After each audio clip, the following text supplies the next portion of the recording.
Questo progetto di legge fa sì che vada garantita all'interno delle strutture per disabili e per anziani una certa qualità del servizio. Abbiamo visto negli ultimi anni violenze, maltrattamenti ai danni di anziani e persone con disabilità proprio all'interno delle strutture. Queste cose non devono più succedere, quindi con questo progetto di legge si fa in modo che il comitato dei familiari e degli ospiti possa entrare in qualunque momento all'interno delle strutture per verificare e monitorare quello che avviene all'interno, con la possibilità poi di rendere edotto il Garante nazionale dei diritti delle persone private della libertà personale, che ha competenze di controllo ma su scala nazionale, quindi la possibilità di sapere cosa avviene all'interno delle strutture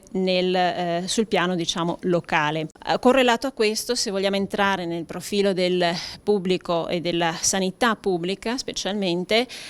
sono notizie quotidiane quelle in cui ci vengono riportati casi di persone che vengono rimbalzate dalla sanità pubblica e che vanno per questo motivo a finire nel privato, pagandosi delle prestazioni anche con tanto dispendio di denaro personale. Parliamo di una persona che oggi, una signora, ha prenotato una visita specialistica presso l'ospedale all'Angelo, quindi privatamente, ma all'interno dell'ospedale, per 730 euro di TAC pagati di tasca propria.